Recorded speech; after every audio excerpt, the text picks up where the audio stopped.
You found it. Your home for the best content on your favorite team, the Fighting Tigers of LSU. Do us a favor, subscribe to the channel, leave your comments below, and be sure to smash that like button.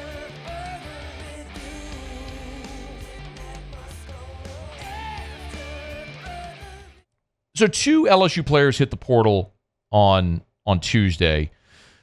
Joe Cryer, the freshman early enrollee offensive lineman, early enrolls at LSU, goes through spring, and then hits the portal. And the complete opposite end of the spectrum is John Emery, who will now seek a 6th year of collegiate eligibility wherever he plays.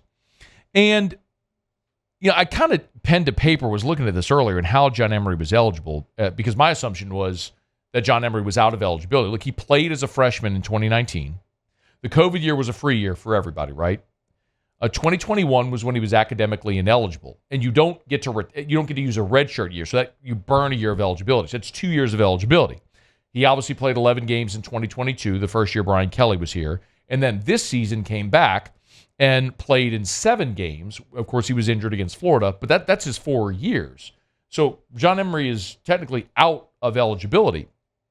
Shea Dixon was with us earlier today and said that he was told that John Emery applied for and got a medical red shirt, so that's great news.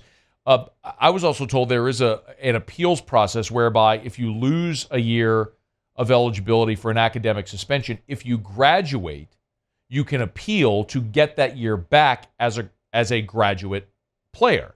And so John Emery has multiple avenues there that he could appeal to the NCAA, and it's oftentimes granted, by the way. If you graduate, you get your degree, they'll generally will give you that year back on appeal. That's sort of what's understood. So John Emery had a couple of avenues, paths here to seek this 6th year. And listen, with the benefit of hindsight, John Emery could have and probably should have left LSU at any point in the past. Like after that 2021 season, he could have left and gone pro after he was academically ineligible. But came back, had the 22 season where he played 11 games, had the great touchdown reception against Alabama, which the highlight really of his time at LSU. But decided to come back for another season, wanted to graduate, wanted to get another year, wanted to finish what he started at LSU. And part of me really admires that tremendously. And it's one of the complex parts of John Emery's career, because he's a guy that came to LSU with so much promise and potential. And, we looked at Emery, and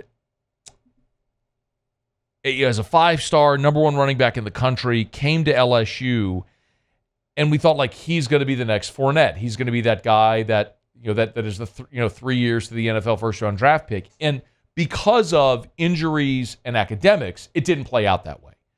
And the academics certainly are partly fall at John's feet. The injuries are something that you certainly couldn't help. But in spite of all that, he continued to persevere. And I respect that tremendously, because John Emery, there's a lot of players, there's a lot of student athletes who struggle with school, don't love school, and so they leave early primarily because of that. John Emery is going to walk out of LSU later this month. He's a month away from getting his college degree.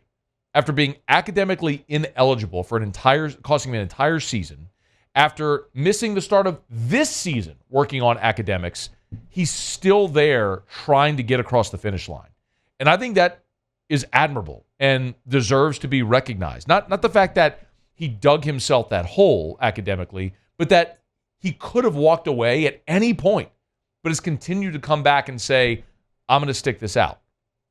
And now, as a result, he's going to go somewhere else and play his final year of eligibility, provided he passes this year, graduates, and he has his graduate year next year.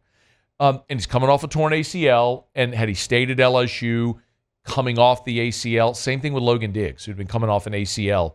You'd have been buried on the depth chart. It's probably better to go look for greener pastures where you're not buried on the depth chart, where you can go somewhere and get 150 rushes in a season and show the NFL there's no issues. Because right now, the NFL certainly, the draft feedback for John Emery was, I don't know how you are physically, go back to school if you can, and let's see how you look. So this is another opportunity for Emery to go play another season, prove he's healthy, and then get a shot at the NFL. So, when I look at John Emery's legacy, Yeah, I mean, we're going to look at the touchdown against Alabama. Look, I can remember, obviously, the COVID year. The COVID year was pretty amazing, too, the game that he had against Vanderbilt. I get it was Vanderbilt. But, John Emery is a guy that I think we'll always remember for the sensational high school career he had, being the super sought-after recruit. But, man, when I think of one play that's going to encapsulate John Emery's career, it's going to be that touchdown reception against Alabama when he caught it down the sideline, planted, made a guy miss, got in the end zone, which was the first score of that game in 2022, and the place went nuts. So, look, LSU's going to be okay at running back. You got Caleb Jackson, you got Josh Williams. We all assume Trey Holly's going to be back, and Brian Kelly said as much after the spring game. Caden Durham coming in. You got 4 scholarship guys that you can. We've gone through it. You can make it work with those 4 scholarship guys, but you wish John Emery well in wherever his next destination may be. Hopefully, he gets across the finish line, gets his degree in a month, finishes out this semester, gets his degree, and whatever's next, we wish him well. So John Emery leaving LSU and is appealed for and apparently been awarded another year of eligibility from the NCAA, which he'll take advantage of elsewhere. Hey, thanks so much for watching. Please leave your comments. I love to interact, and be sure to hit the red subscribe button below.